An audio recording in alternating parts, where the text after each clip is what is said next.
Hello everyone, my name is Talon and I have motorcycle ADHD.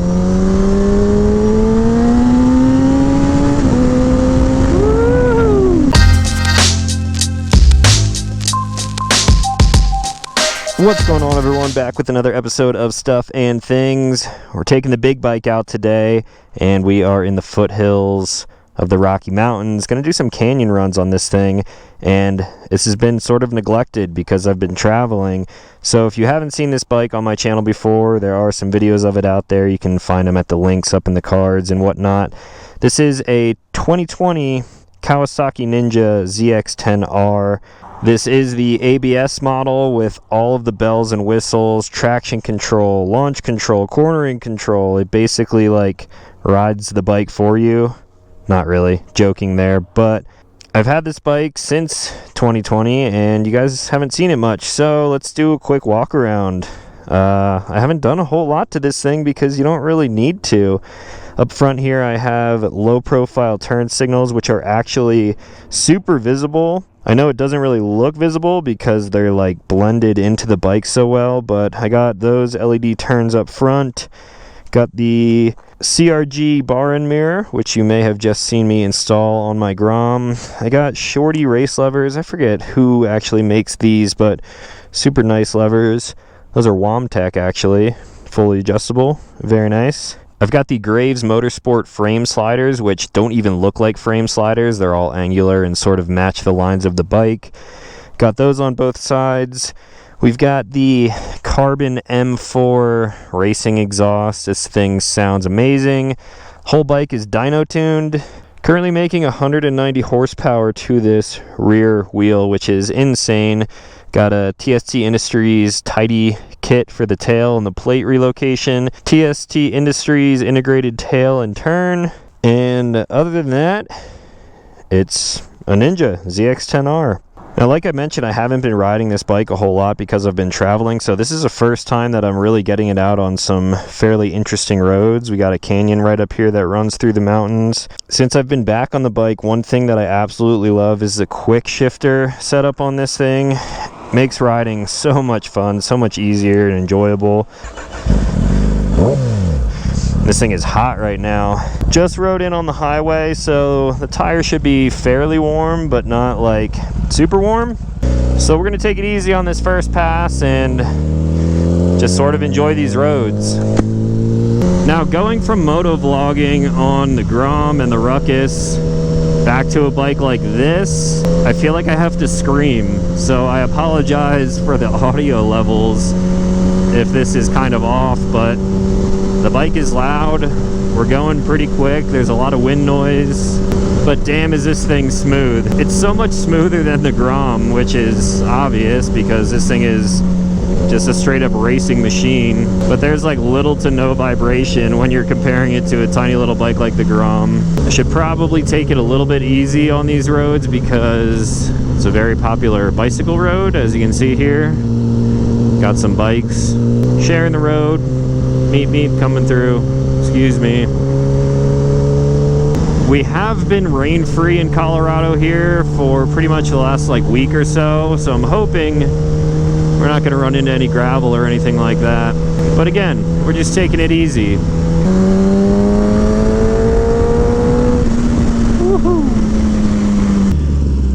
Now that I'm back to riding this bike, I really have to put myself in check to remember how damn powerful these things are. Most people who get themselves into trouble on bikes like this generally are just like too excited to ride, or maybe they just are a little inexperienced.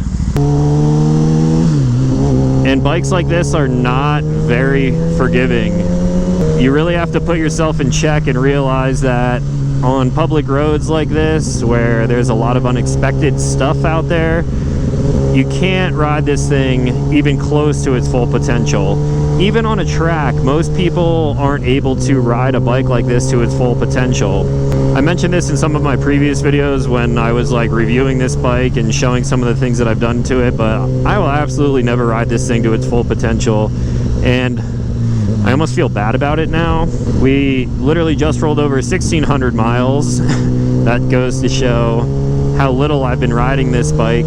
And it has been like a dream bike of mine. I've loved the Ninjas for the longest time, and they are just some of the best Japanese bikes out there. They've been winning world championships with bikes just like this for the past like 5 years now or something like that. And I love the bike so much for what it is, what it looks like, how it feels. Like, there's so much stuff to love about it, but at the same time I'm like, why do I have this thing? Like, even riding on the highway in here, the speed limit was max 75, and I'm just like, feel like I'm going so slow. It almost makes it not enjoyable to ride unless you happen to be speeding, or if you get onto roads like this. And this was one of the reasons why I wanted to come up here.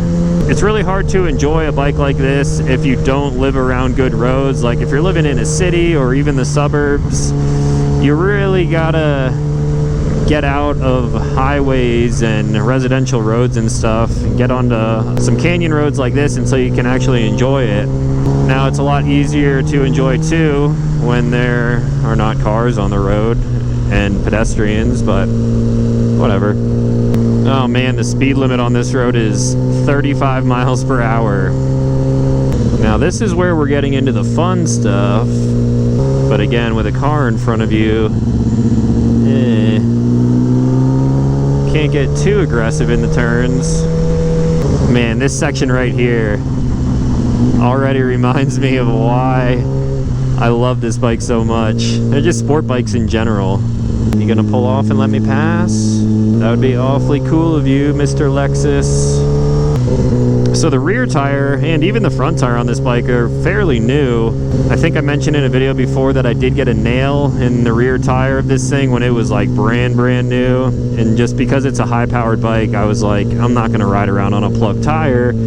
So the rear tire is absolutely brand new. Still need to scrub in the edges. And these roads will be perfect for it. Alright, I gotta pass this guy. These curves are too good to be going 15 miles an hour around them.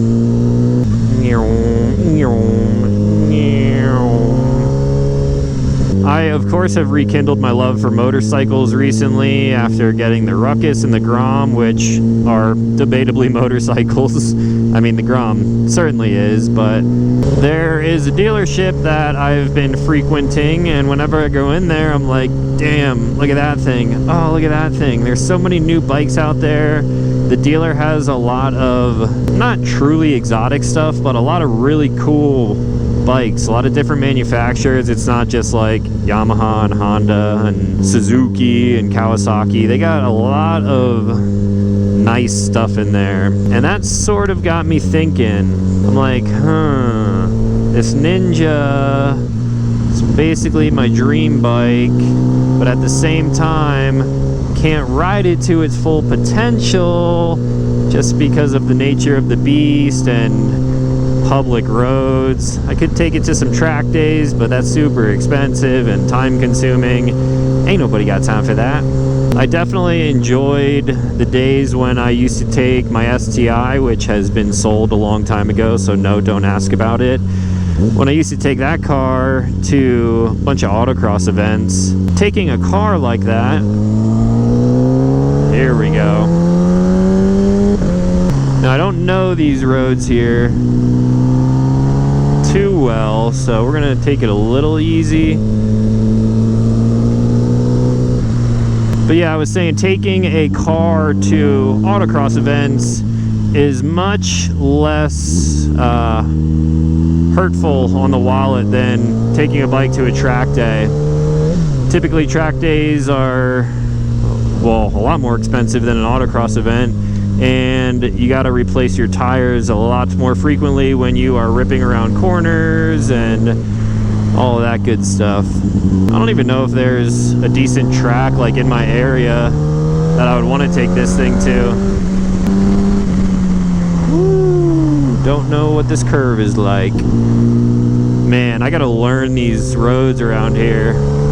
See, long corners like this that you can see through make it much easier, and then you come up on this 15 mile an hour with cinders in the road.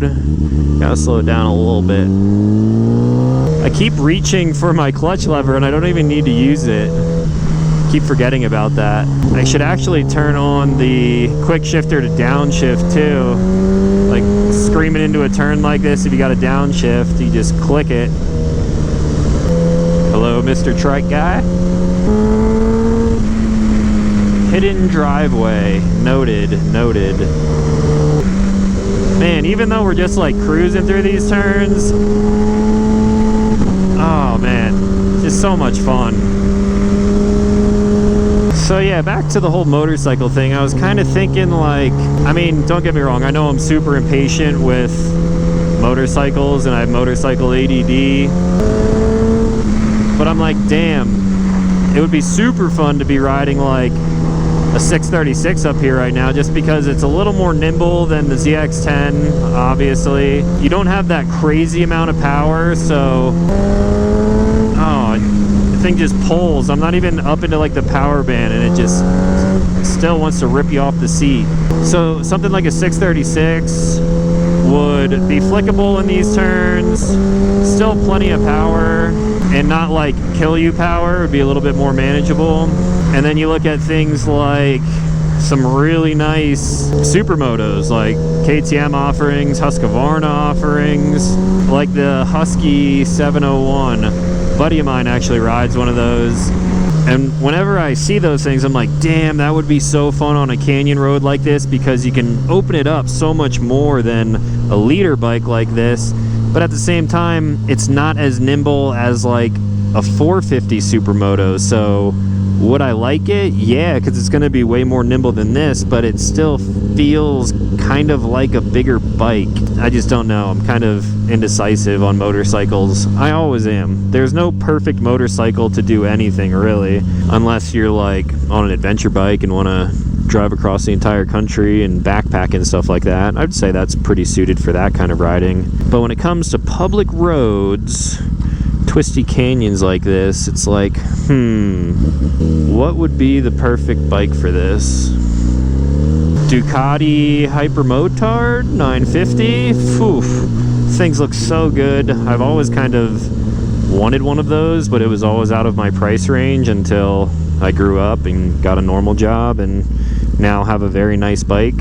So then I look at other bikes like the KTM Supermoto offerings, which are super sick, would be insanely fun up here, but then you got that maintenance schedule, which I know is not too bad if you're mechanically inclined. You can check your valves and do oil and all of the things that you need to do with a more race-driven bike like that.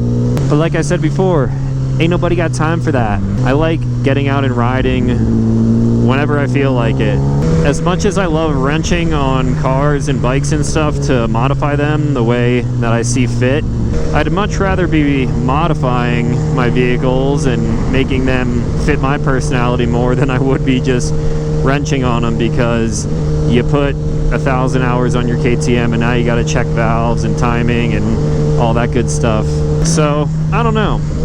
I absolutely love the ZX10, but at the same time, I'm not like married to it. I don't have any kind of like nostalgic feelings about it, like an old motorcycle that I used to own, or it has been like my obtainable dream bike, which I was able to get, and now that I have it, it's great, but also can't really use it to its full potential.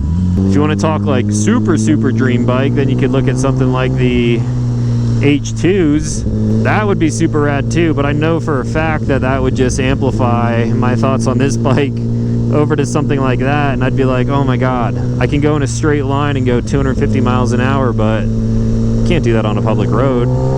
So I'm not saying that this bike is for sale, although the market's very high right now, but I will say that I have the motorcycle bug again. Maybe I'll just kind of ride it out and be patient until winter comes, because I'm not going to be riding a whole lot in wintertime. However, if I could somehow afford to keep this bike and get a canyon ripping type of bike, that would be very cool. If I sold this, I could absolutely fund a new bike, and that's just me having motorcycle ADHD. Oh no, my glove. Oh, let's look at the GPS. Let's take a route there, but I don't want to go that way, do I? Yeah, I guess we'll go that way. So when I use my GPS on a bike like this, I'm actually using a Senna comm system, can connect with other people. If they got the same thing on their helmets, I don't know which model I have, but I enjoy it a lot. This moto vlogging helmet setup, which I've actually done a full video on if you guys want to check it out. I'll leave a link for it up in the corner because I've had some questions in the past. Hopefully it still sounds and looks okay. But this is the helmet that I use for pretty much everything. If I'm riding in groups and people have the Senna connections, then I'll be wearing this helmet. If I'm moto vlogging, I'm wearing this helmet. But if I'm just out cruising and doing, I don't know, whatever, just don't need GPS, don't need music or communications, then I'll typically wear either the same model helmet, which is a Ruroc Atlas, or if I'm riding something like my Grom, I got an Icon variant helmet. I got a whole closet full of helmets at home. I feel like my reasoning for having so many helmets is just like whenever I get a new motorcycle, I'm like, oh, I need a new helmet to match this or match that. It's an expensive addiction, having motorcycle ADD and just wanting to ride all sorts of bikes. Like a cruiser like that guy who didn't wave to me. F you, buddy. Nah, just kidding. But yeah, even cruisers like that. I actually test rode a Triumph Bobber Black before. I think that's what it was called, yeah. I also test rode some of their Scramblers, which were super dope too. And then I ended up test riding both of those bikes, and that's when I landed on my DRZ, which I had before. Sold the DRZ, bought this. So as you can tell, I'm not like married to any motorcycle. I'm not super brand specific. I'm not like stuck on Kawasaki. Oh, it's the only motorcycle that I'll ever own. Of course not. I've had Hondas, I've had Suzukis, I've had Yamahas, I've had a little bit of everything. The three that I mentioned earlier in this video though are brands that I have not dabbled in yet, between KTM, Husqvarna, and Ducati. So I don't know, if you guys out there ride any of those, let me know what you're digging. You don't need to try to sell me on a bike because I'm pretty set in my own ways and I know what I like and why I like it. Ooh, gravel, god damn. But if you guys out there really like your KTM 450 EXE or whatever it may be, let me know. Let me know what you like about it, where you've taken it. See, part of me, outside of just wanting like decently powered, canyon ripping, nimble bike, I'm also like, well damn, maybe adventure bike would be more my speed, because I could still sort of rip up canyons and stuff like that. Ooh, look at all that gravel. God. But on an adventure bike, I could go up into the mountains and then turn off on a forest road and go ripping down. That's kind of what I have the Grom for, but the Grom is more of just like a dick around kind of hooligan bike. It's also small enough that it's very easy to bring with me on the back of the van wherever I go. So, I don't know. Do I want a supermoto, like a higher powered supermoto? Do I want just like a 450 supermoto? Do I want a hypermoto? Do I want an adventure bike? I wish I could hit the lottery and just have one of everything, and then depending on what I felt like doing that day, I could just pick a bike like you're picking out a t-shirt and take it out. Now where does this road turn back into a freshly paved road again? It's got to be coming up soon, and of course there's cars now. Just my luck. I think the cars are keeping me safe today. I don't want to go too hot and do a turn and die. Oh, there's a motorcycle friend up there. What's up, dog? What is he riding? I think it looks tiny. I don't even know what that is. It might be a SV650. Kind of has those like wing things in the back. Hello, I'm gonna come ride with you. That's what I should have done. I should have found someone out here who knows these roads and can like set pace for them. This is just one road that I know of because I've driven the van on it before, and I'm like, damn dude, it'd be so sick to bring my bike up here. But I know for a fact there are so many good roads up in the mountains up here. I guess I gotta befriend some biker gangs again. Slow down. No. Oh, go straight, please. I'm just gonna wait here. Let that guy go ahead of me a little bit. Boop, boop. Boop, boop, boop, boop. Traction control. What are we in right now? 1. I forget how to even change this. Gotta press and hold this. Oh, yeah. I did something.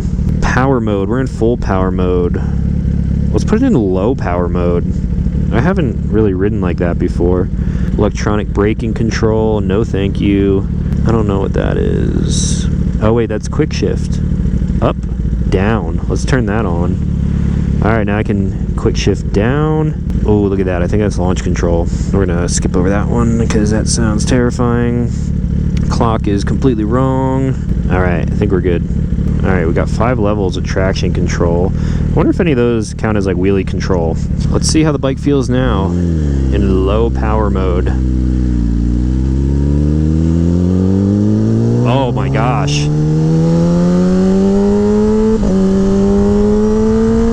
Okay, so the throttle response is like...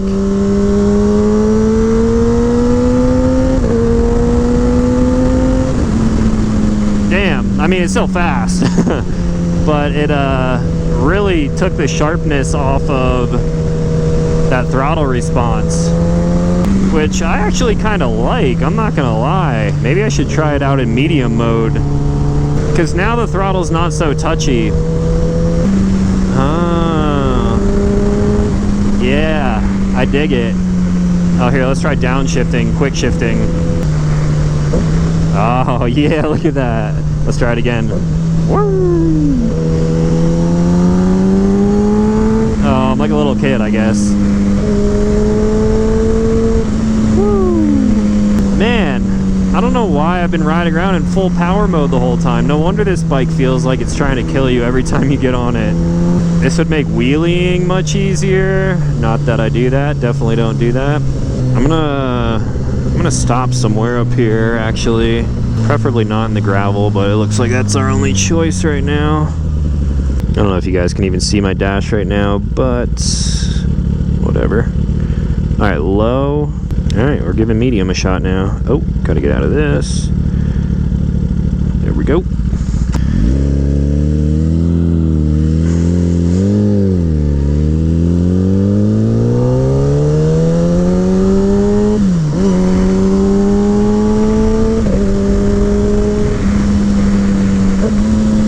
Oh man, that downshifting is so cool.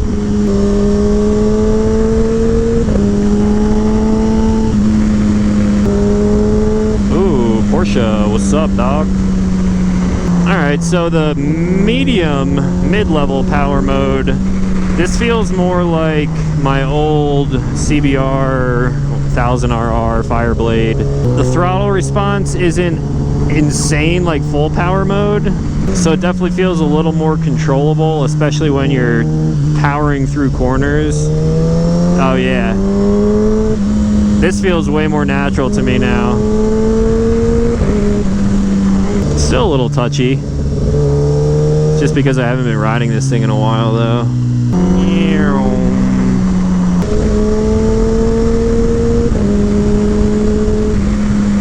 This bike is still insane for roads like this. Like when you got 15-mile-an-hour corners here and there, you can hardly get out of third gear. So that's like midway through third, and we were doing like 72 there or something like that. Just like barely touching the power band.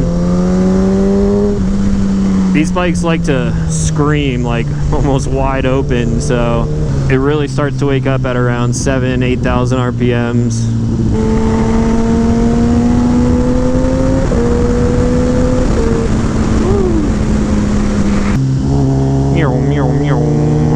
Oh man.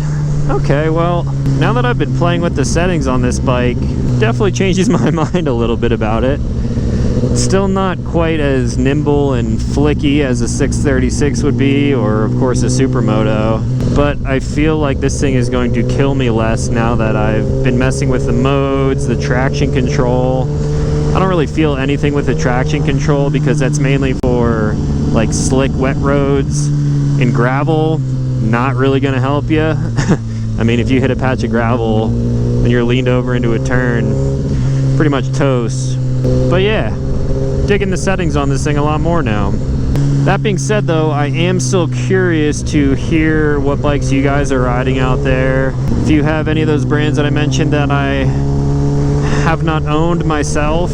But anyway, let me know what you guys think about all that stuff in the comments down below. This has been an ADD moto vlog. Hope you enjoyed it. If you're new to the channel, consider clicking subscribe. Make new videos every single week. As always, thank you for watching. I'll talk to you in the next one.